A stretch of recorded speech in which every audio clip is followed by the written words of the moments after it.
마태복음 13장 24절부터 30절까지인데요. 제가 한 절 읽고 여러분들이 한 절 읽도록 하겠습니다. 예수께서 그들 앞에 또 비유를 들어 이르시되 천국은 좋은 씨를 제밭에 뿌린 사람과 같으니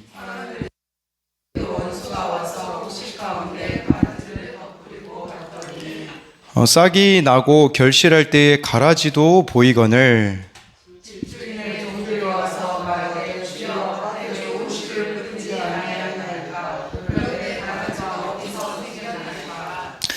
주인이 이르되 원수가 이렇게 하였구나. 종들이 말하되 그러면 우리가 가서 이것을 뽑기를 원하시나이까.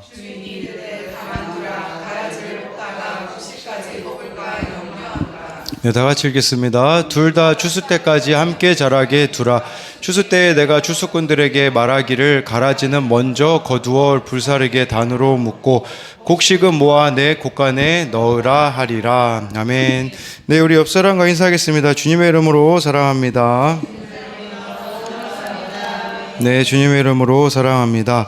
네, 오늘 그 말씀 제목은요, 진짜 우리가 고통스러워해야 되는 거, 진짜 우리가 고통스러워해야 하는 것이라는 제목으로 말씀을 나누겠습니다.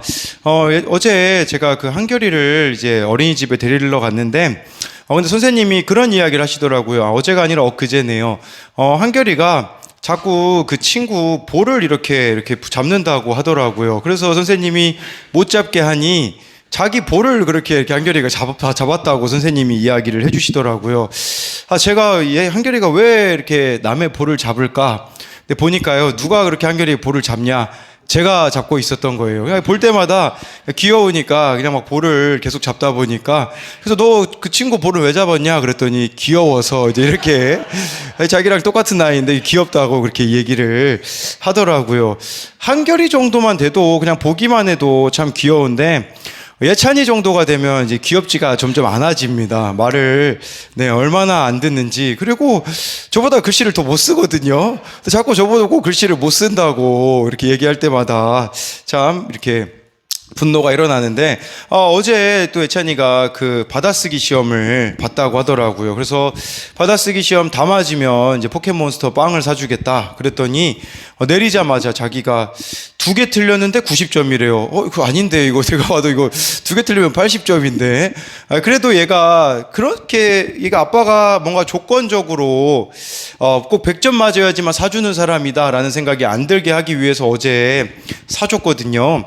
근데 제가 속았어요. 3개 틀렸더라고요. 그러니까 70점 맞고서는 포켓몬스터 빵을 이렇게 얻어먹은 이런 예찬이의 모습을 보면서, 처음에는 우리가 그 존재 자체만으로도 사랑할 수 있는데 가면 갈수록 참 조건적이 되어지는구나, 이런 모습을 보이니 참 사랑하고 싶지 않은 그런 모습들이 있다라는 것을 생각해 보게 되었어요.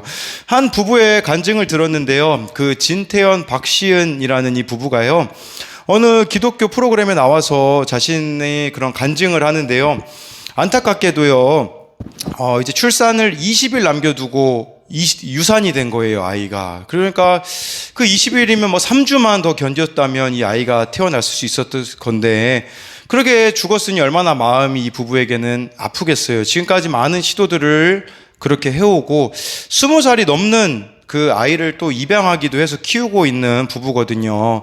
근데요, 그 남편 진태현 씨가 그런 고백을 하더라고요. 청년 시절에 하나님을 뜨겁게 사랑했을 때 하나님 외에는 그 어떤 것도 사랑하지 않겠습니다라는 고백을 했다고 해요. 근데 막상 아이가 생기고 나서 보니까 하나님보다 그 아이가 더 사랑스럽고 마음이 거기에만 갔었다라는 고백을 하더라고요. 그러다 보니 이 아이가 이렇게 죽음으로써 자신의 모습을 보게 되었다고 하더라고요. 내가 하나님만을 사랑한다라고 고백했는데 이제 아이가 생기니 아이만을 사랑하고 있어서 이렇게 하나님이 데려가신 게 아닌가라는 것이 깨달아졌다고 하더라고요. 그러면서 하나님과의 관계, 이 우선순위를 되찾는 것이 중요한 것에 대해서 이렇게 이야기를 했습니다.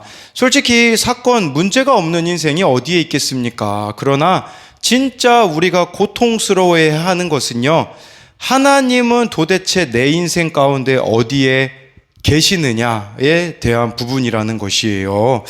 어제가 아니라 지난 뉴스를 보니까요, 여러분, 아파트 그 거실 벽에 설치된 월패드라는 게 있잖아요. 이 월패드라는 것은 누가 아파트 집에 들어올 때 그 얼굴이 나오는 그걸 월패드라고 하잖아요. 근데 그것으로 30대 남성이 우리나라에서요 40만 4,847개 가구에 그 월패드에 접속해서 그걸 해킹해가지고 판매하려다가 걸렸다고 합니다. 이게 무슨 말이냐면 그 모든 아파트 거의 한 40만 가구 아파트 그 거실이 다 찍혀 있는 그 영상을 보면 집에 뭐 무장해제 돼 있는데 뭐 얼마나 많은 그런 것들이 사생활들이 있겠습니까? 그래서 경찰이 확보한 영상은요, 월패드 16개에서 촬영한 영상 213개, 사진이 약 40만 장을 이렇게 검거했다고 하더라고요. 사생활이 공개되어지는 것도 참 고통스러운 일인데요. 우리 30절 말씀 같이 읽어볼까요? 30절인데요. 시작. 둘 다 추수 때까지 함께 자라게 두라. 추수 때에 내가 추수꾼들에게 말하기를 가라지는 먼저 거두어 불사르게 단으로 묶고 곡식은 모아 내 곡간에 넣으라 하리라.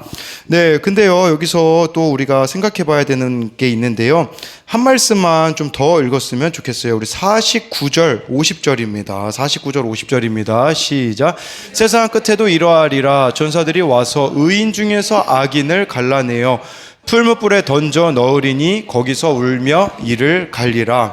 아까 우리가 그 전 말씀만 보면 무슨 생각을 하냐면 가라지는 추수 때요 다 불살라진다라고 하거든요.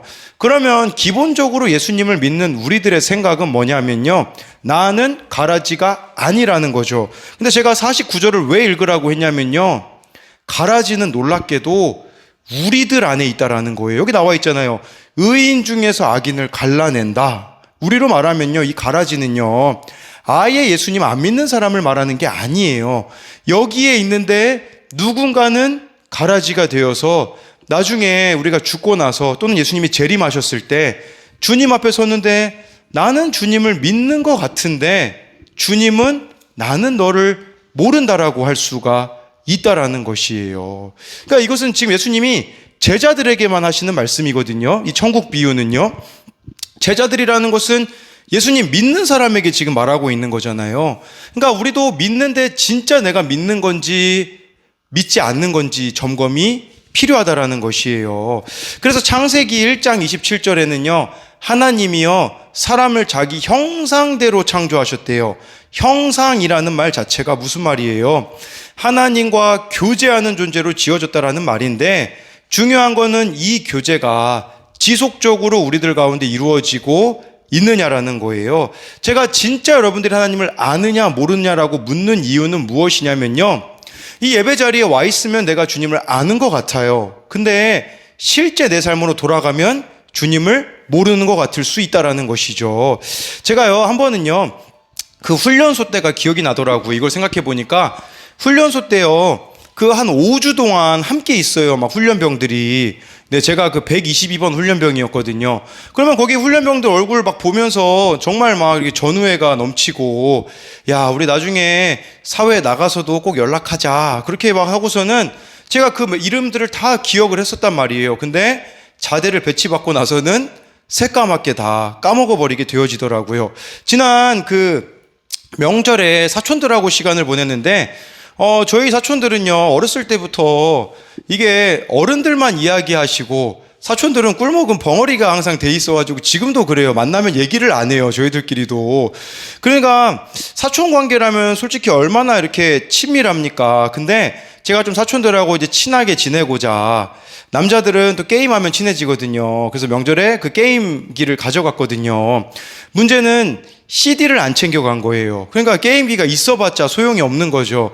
그래서 그 당근마켓이라고 해서 막 찾아가지고 CD를 어디서 구해서 사러 가는 길에 제 사촌 동생이 저랑 같이 가겠다고 하더라고요. 그래서 둘이 차를 타고 가는데요. 제가 이 사촌에 대해서 다 알죠. 무슨 회사를 다니고, 그리고 어렸을 때부터 봤으니까 어떻게 살고 있고 정보는 다 알고 있어요. 근데요, 너무 어색하더라고요. 그 15분을 차 타고 가거든요. 차라리 곽희재가 나랑 더 친하겠다 이런 생각이 들더라고요. 네. 문득 든 생각이, 아니 사촌이면 솔직히 더 친해야 되는데 다 사촌에 대해서 삶도 알고 있는데 실제로는 모른다라는 거죠. 왜 그랬겠습니까? 사촌과 제가 직접 연락을 하고 있지 않기 때문에 아는 것 같으나 아는 게 아니라는 거예요. 주님과 우리와의 관계도 마찬가지예요. 그냥 안다라고 생각하는데 주님과 여러분들의 삶이 매일매일 관계 속에서 살아가느냐, 살아가고 있지 않느냐를 봐야 한다라는 것이겠죠. 우리가 하나님의 형상대로 지음받았다라는 것은요, 내 존재를 알라는 뜻이에요. 내가 어떤 존재인데요? 죄인이라는 것이죠. 이 죄인이라는 말을 들을 때 여러분들은 불편하게 생각하시는데 그런 의미보다는요, 내가 죄인이라는 걸 진짜 알면요, 존재적으로 하나님을 필요하게 되어진다라는 뜻이에요. 내가 존재적인 죄인이라는 말은 존재적으로 하나님을 필요로 하기 때문에 하루도 하나님 없이는 살아갈 수가 없는 자가 되어질 수밖에 없다라는 것이에요. 그러니까 내 삶에 하나님이 없으면 나는 아무것도 없는 자다. 그게 바로 죄인이라는 의미거든요. 그럼에도 불구하고 그렇게 여러분들이 살아가게 되어지면요, 오늘 말씀에서도 말씀해주고 있듯이 31절에 천국은 이라고 시작하지 않습니까? 진짜 여러분들이 존재적으로 주님과 관계를 맺으면요, 천국을 누리며 살아갈 수가 있다라는 말이에요. 여러분들의 마음이 천국이 되어서요, 어떤 일을 당해도 이겨낼 수가 있는 것이죠. 그러나 내 마음을 보면 지금 내가 주님과 어떤 관계를 맺고 있는지 여러분들이 아실 겁니다. 답답하고 지옥 같고, 그렇다면 지금 나와 주님과의 사이에서 뭔가 문제가 발생했다라는 증거라는 사실이라는 거예요. 그랬을 때 그러면 우리가 이 주님과의 관계가 삐걱거리게 되어지면 어떻게 되어집니까? 죄로 향할 수밖에 없다라는 거예요. 제가 그 다윗에게 좀 이해할 수 없는 게 한 가지 있었거든요. 우리 말씀 하나 볼까요? 우리 시편 51편 4절 말씀이에요. 시편 51편 4절 말씀. 네, 같이 보도록 하겠습니다. 시작.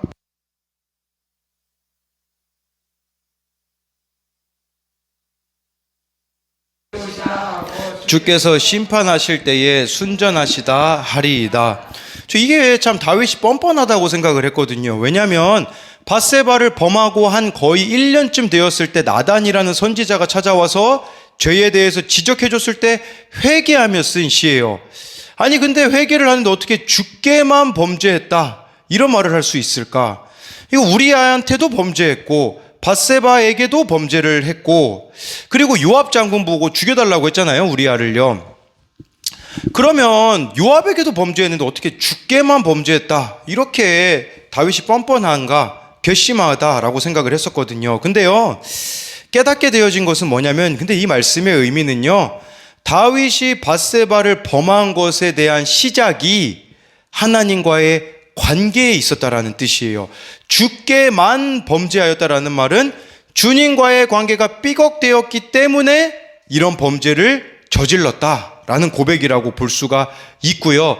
또 한 가지는 어떤 의미가 있냐면요, 세상 다른 사람은 다 속여도 주님은 못 속인다라는 뜻이에요. 다윗이 밧세바를 범한 거 왜 회개 안 했는 줄 아십니까? 다른 나라 왕들은 맘대로 그렇게 살았거든요. 그러니까 이 다윗의 기준이 세상이 되어져 있던 거예요. 세상 왕들은 남의 아내 이렇게 빼앗아서 불륜을 저질러도 괜찮으니 거기에 기준이 되어 있으니 다윗도 똑같이 범죄하고 죄를 저지르고도 회개도 안 했던 것이죠. 근데 나단 선지자의 지적을 받자 깨닫게 되어진 것은 무엇입니까? 아, 내 기준이 하나님이 아니었구나. 그래서 지금 내가 이렇게 끔찍한 범죄 가운데 있었다라는 것을 말씀해 주고 있는 것이에요. 다윗이 이렇게 밧세바를 범한 이유는요, 사무엘하 11장 1절에 나오거든요. 우리 이 말씀도 같이 보도록 하겠습니다. 사무엘하 11장 1절입니다. 네, 시작. 그 해가 돌아와 왕들이 출전할 때가 되매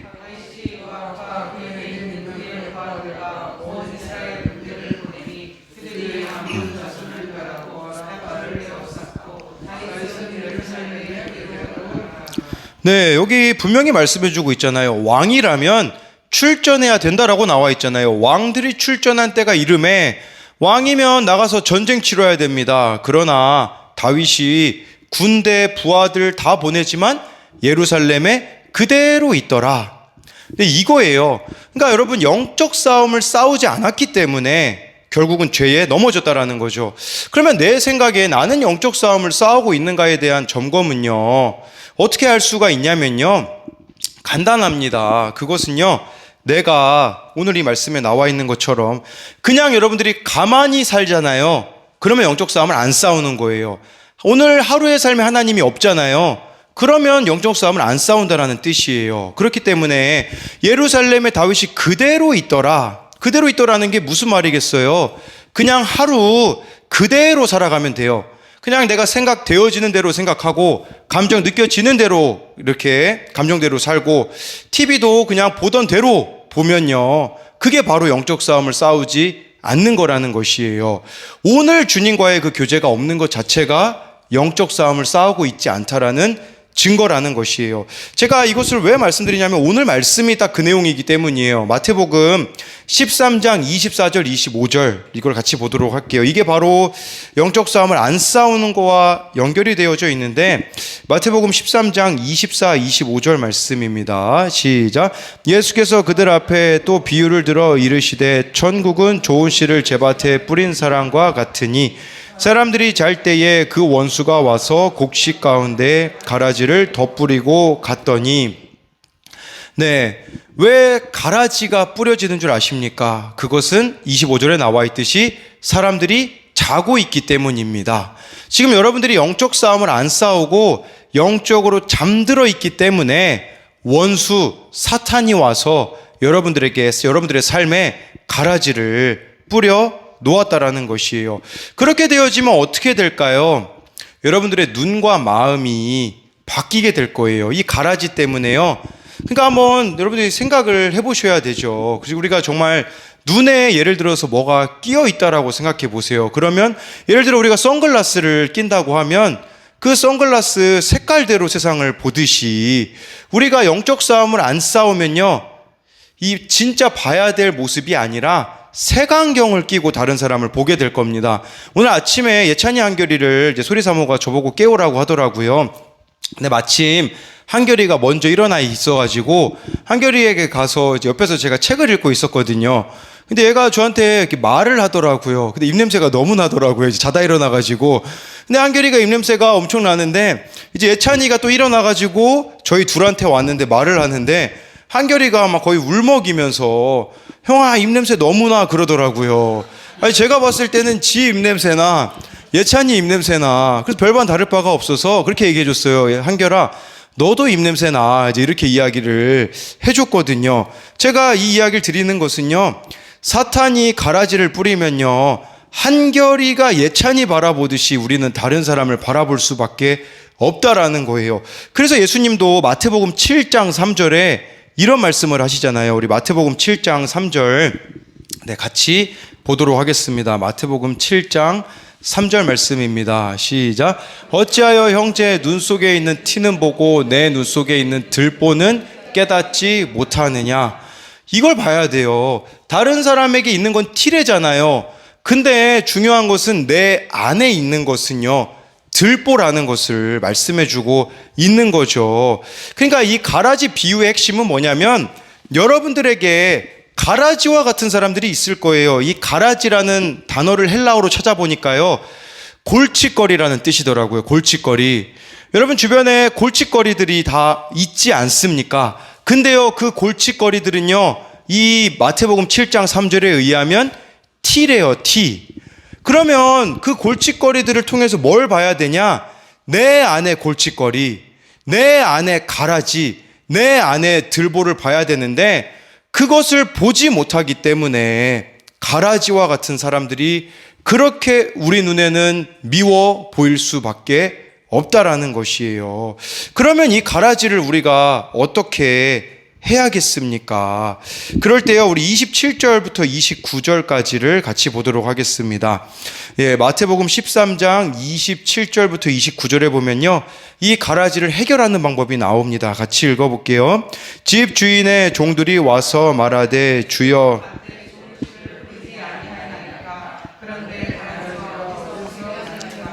주인이 이르되 원수가 이렇게 하였구나. 종들이 말하되 그러면 우리가 가서 이것을 뽑기를 원하시나이까. 주인이 이르되 가만두라. 가라지를 뽑다가 곡식까지 뽑을까 염려하노라. 예, 이렇게 말씀해 주고 있어요. 여러분, 필요한 것을 가라지 뽑는 방법, 주여, 주님 앞에 물어봐야 된다라는 뜻이에요.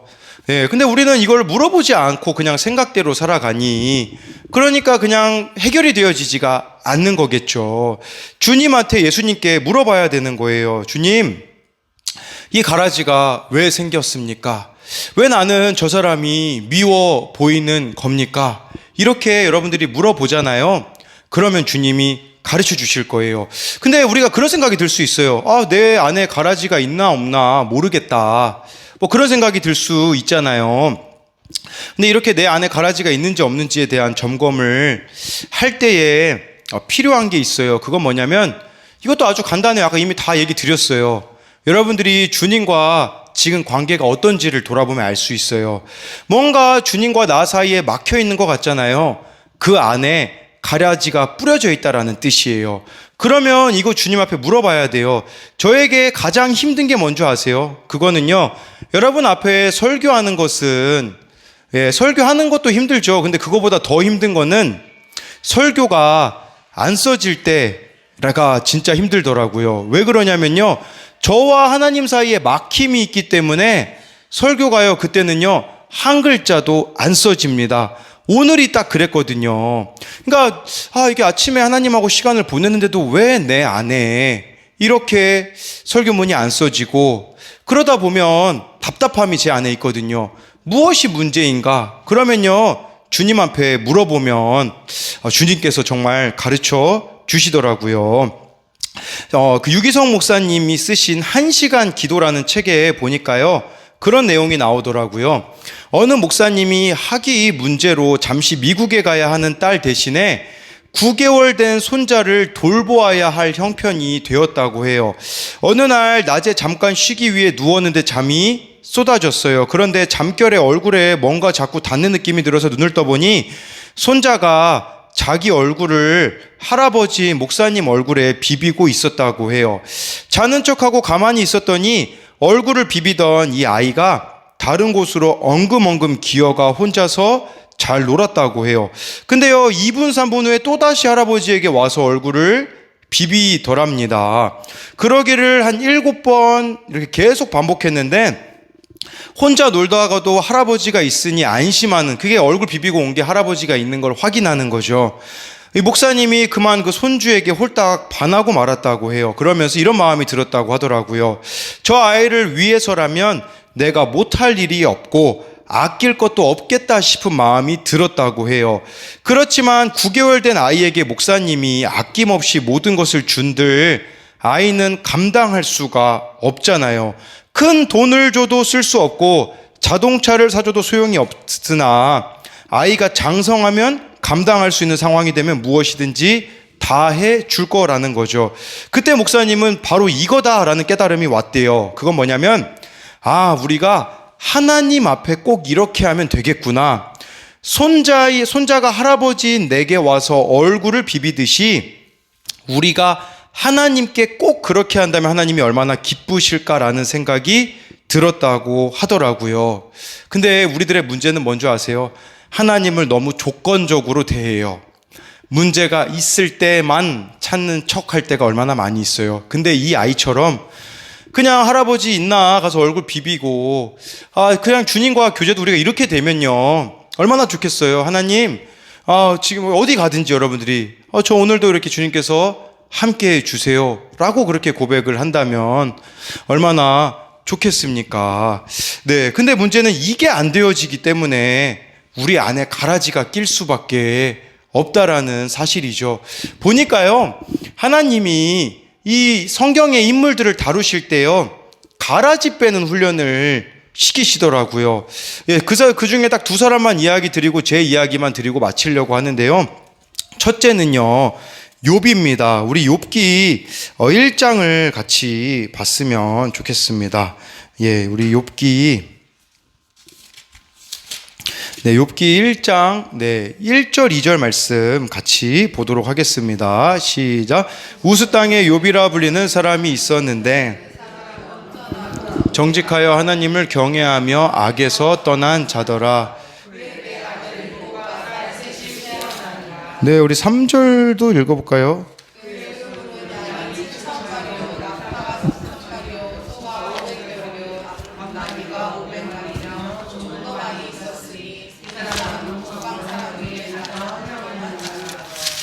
네, 그래서 여기 보니까요, 4절 말씀에 또 보니까 아들들이 이제 지금 뭐 이렇게 숫자가 많이 있잖아요. 아들이 7, 딸이 3인데 생일 드릴 때마다, 생일 잔치 할 때마다요, 자기 집에서 잔치 베풀고 누이 3명도 청하여 먹고 마실 때 이제 5절에 잔치가 끝나면요, 그들의 명수대로 이렇게 번제를 드렸다라고 해요. 그러니까 내 자녀들이 이 생일 잔치하다가 죄 지었을까봐 이 명수대로 이렇게 번제를 드렸는데, 이렇게 보면요, 자식 수대로 바쳤으니 10마리를 바쳤을 것이고, 만일 며느리와 사위까지 계산했다면 20마리를 생일 때마다 바쳤을 거예요. 이거를 어느 목사님이 계산하셨더라고요. 이명택 목사님이 쓰신 하나님 저에게 왜 이러십니까에 보면요, 이거 계산한 내용이 나오더라고요. 제가 지난번에도 말씀드렸는데 2020년 경북 김천 지역 수송아지 시세를 알아보니까 4월 거래가가 평균 443만 원이었다고 해요. 그랬을 때 이 자녀 10명의 번제를 드린 것을 계산하니까 4,430만 원치의 재물을 드렸고요. 그리고 이거를 자녀 수대로 바쳤으니까 1년에 10번이니까요. 재물값만 해도요, 자녀들 때문에 드린 재물값이 4억 4,300만 원이었다라고 보시면 돼요. 그러니까 자녀들을 위해서만 이렇게 하나님께 드린 그 번제가 이렇게 많았으니 욥은 어떻게 생각했을까요? 나는 하나님 앞에 의로운 사람이야 라는 생각이 충분히 들지 않았겠습니까? 근데요, 욥에게 어떤 일이 벌어지게 됩니까? 자녀들도 다 죽어버리고요, 모든 소유가 다 없어져 버리게 되어지고, 아내는 그렇게 얘기하잖아요. 그냥 하나님 저주하고 죽어라 라고 이야기를 하자, 어떻게 보면 그 인생 가운데 고난이 찾아왔잖아요. 고난 끝에 욥의 결론이 뭔지 아십니까? 욥기 42장 6절 7절을 같이 읽도록 하겠습니다. 욥기 42장 6절 7절 말씀에 보면요, 욥이 고백이 나와 있어요. 같이 읽어보겠습니다. 시작. 5절 6절입니다. 죄송합니다. 시작. 내가 주께 대하여 귀로 듣기만 하였사오나 이제는 눈으로 주를 배옵나이다. 스스로 거두어 드리고 티끌과 제 가운데서 회개하나이다. 고난을 통과하고 나자 욥이 깨달은 게 뭐예요? 5절에 나와 있잖아요. 귀로 듣기만 하였으나 눈으로 주를 봅니다 라는 고백이 무슨 말이겠어요? 존재적으로 하나님을 알게 되었다고 하면서 6절에도 보면 나와 있잖아요. 회개하나이다. 어떻게 보면 욥은 자신이 죄인이라는 말이 와닿지가 않았을 거예요. 그런데 이런 고난을 통과하자 깨닫게 되어진 것이 무엇이었냐면, 그 전에는 하나님에 대한 사랑이 조건적이었던 거죠. 그래서 5절에 귀로 들었다라고 말하잖아요. 이 귀로 들었다라는 게 부분적으로만 하나님을 알았다라고 하잖아요. 근데 이제 눈으로 본다라는 건 무슨 말이겠어요? 존재적으로 하나님을 알게 되었고, 나는 죄인이 아니라고 생각했는데 죄인이었구나, 하나님 없이는 나는 살아갈 수 없는 존재라는 게 깨달아졌다라는 것이죠. 지난번에도 말씀드렸듯이 다니엘도 마찬가지예요. 30일만 기도하지 말라고 하잖아요. 그럼 사자굴에 안 집어넣는다고 하는데, 왜 다니엘은 30일 그거 기도 쉬면, 여러분 우리 코로나 기간 가운데 얼마나 많은 사람들이 예배의 자리를 떠났습니까? 근데요, 다니엘에게는 30일만 하나님을 향하여 기도 안 하면요, 사자굴에 안 들어갈 수 있으나, 다니엘은 왜 30일 기도를 포기하지 못했겠습니까? 존재적으로 하나님을 알기 때문에 하루라도 내 안에 주님과의 교제가 없으면 살아갈 수 없는 자이기 때문에, 그렇기 때문에 다니엘은 그런 고백을 할 수밖에, 사자굴에 들어갈 수밖에 없었던 것이겠죠.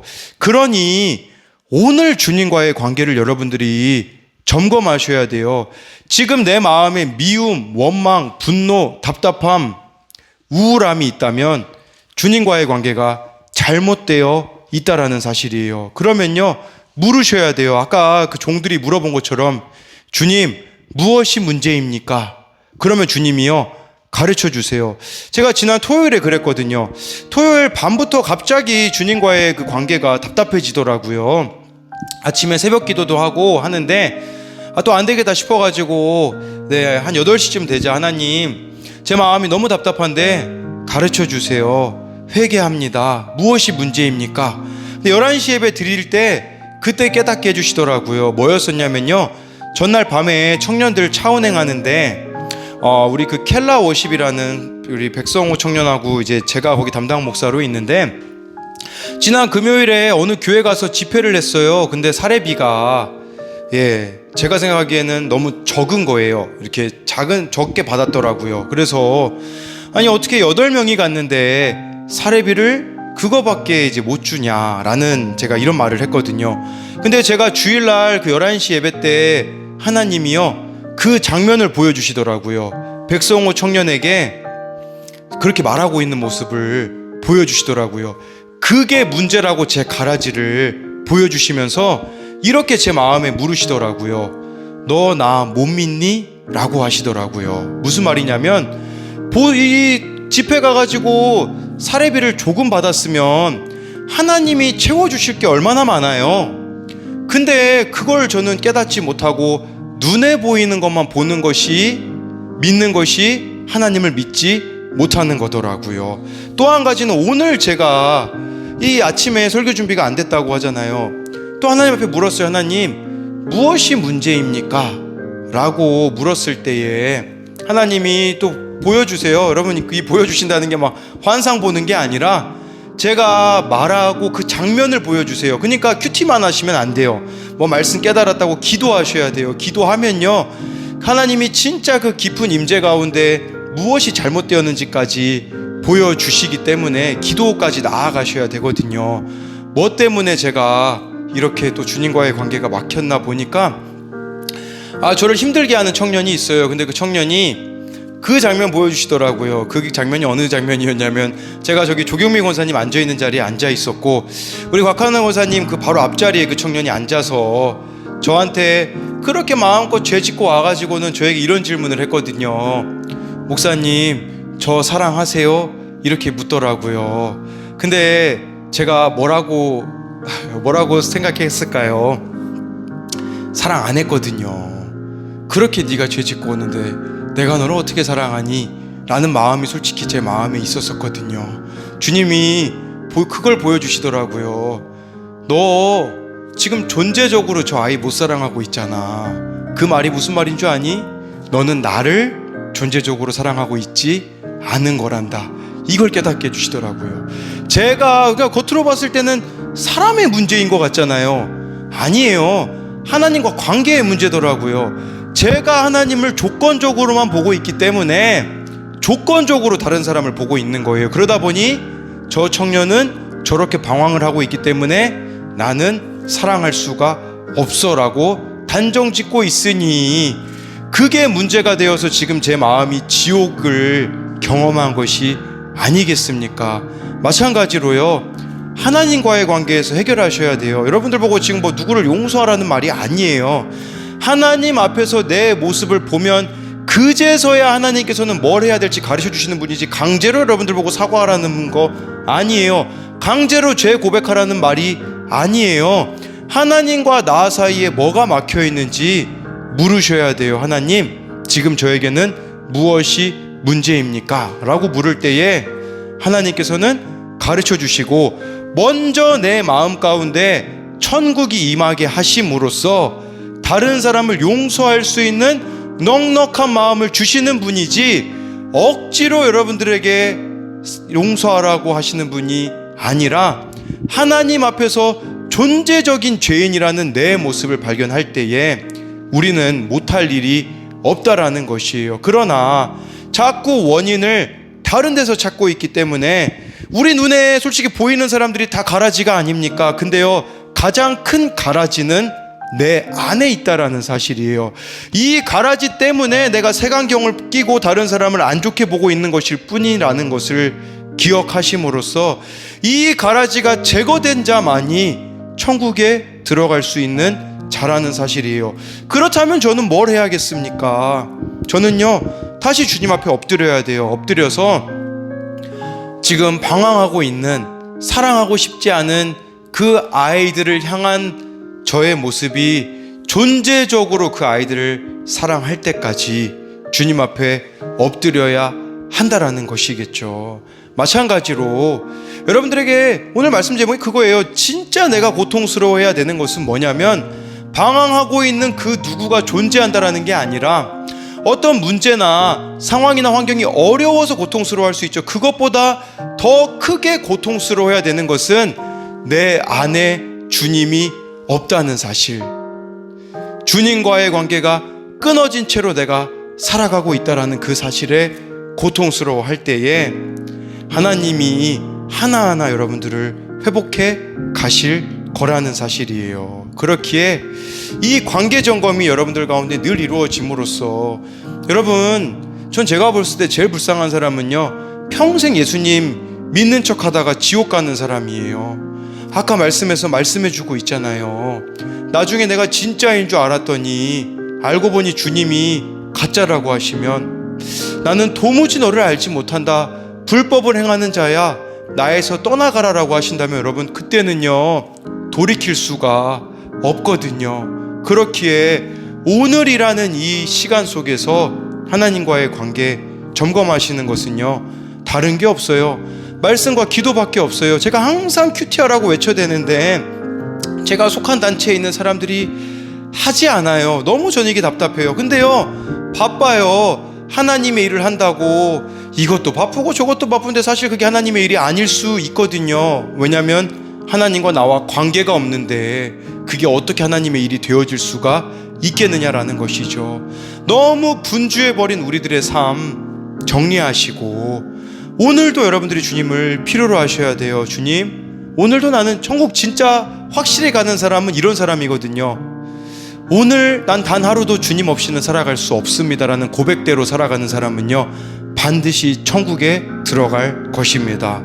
그러나 오늘 주님 없어도 너무 내가 지금 잘 살고 있지는 않는가 점검하심으로 내 안에 있는 가라지를 뽑아내는 저와 여러분들이 되기를 소망합니다.